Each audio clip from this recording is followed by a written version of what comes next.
How to be a good listener. Ever noticed how some people love to talk?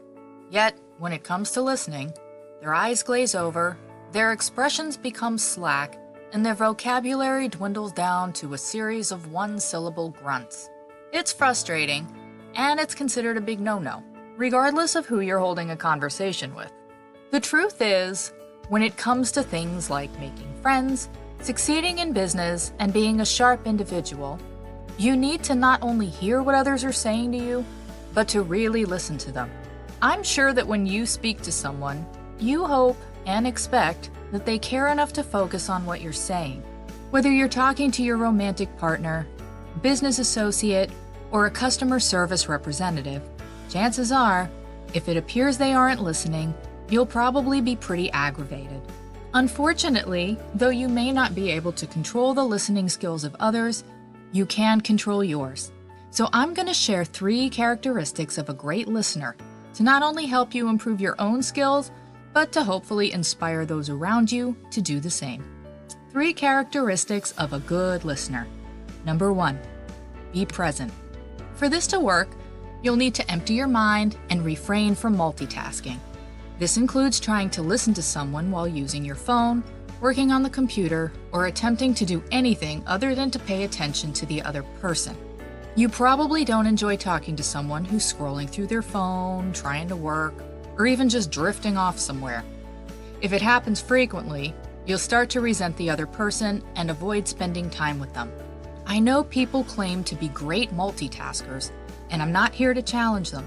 What I will say, though, is that to listen to someone and to make them feel like they're being heard, it helps to make eye contact, to be still, and to engage with them and nothing else. It also helps to keep your mind open and quiet.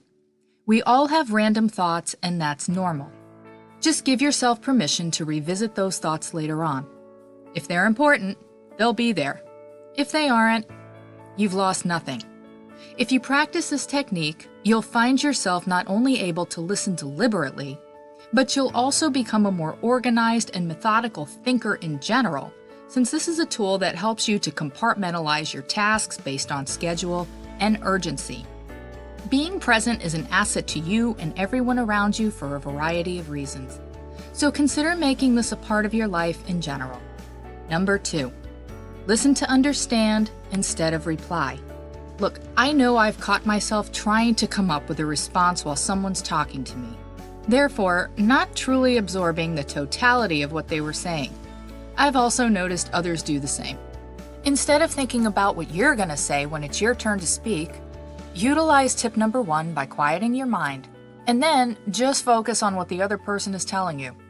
By doing this, you'll not only hear the words themselves, but you'll also have an opportunity to gauge their body language, facial expressions, and the tone of their voice, all of which help tell a complete story. Your response may show up as a solution, a story of your own, or perhaps additional questions that encourage the other person to elaborate, which in turn will give you a better opportunity to provide more specific feedback, which lets the other person know you really were listening. Look, I get it. Listening to long-winded stories can be a time suck and a pain in the ass. People do tend to drone on and on about seemingly useless things that serve no purpose other than to vent to anyone who'll give them the time of day. I say, respect your own time and be choosy about who you listen to. While it's great to be a generous listener, it's also perfectly acceptable to be fair to yourself. 3, know your timing. There will be situations when someone needs your immediate attention. In those cases, reflect back to tips 1 and 2 to prepare yourself to actively listen on the spot. However, there are also times when someone wants to talk, but the timing is off. For example, if your significant other wants to have a talk, catching you off guard may not be the way to go, especially if it's a heavy topic or they're upset with you. In this case, chances are they're on the offense, you're on the defense, and while you may listen to them right then and there, you'll probably form your response based on your emotional reaction to being criticized or reprimanded. In this and similar situations, you can always buy a little time. You say something like, I can see you need to talk, I really want to listen, but at this moment, the timing is off. Can we talk about this in about 30 minutes or so?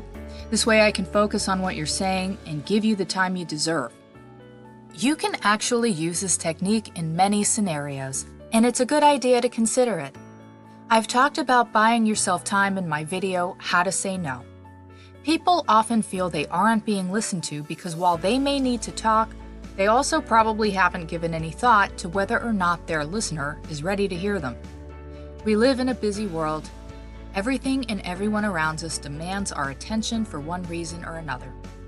Listening is best done from a place of being fully present, and if you aren't in that place, you'll either need to utilize techniques to get yourself there quickly, or you'll need to buy yourself some time. To be a good listener, you have to be present, to listen to understand instead of reply, and to know your timing. It takes practice and a deliberate attempt to engage with others using emotional intelligence and maturity. You'll also need to know when someone else is worthy of your time and whether you can give it to them. Try these techniques out and let me know how it works. Thanks for watching. Please like and share this video and subscribe to the channel. Until next time, take care.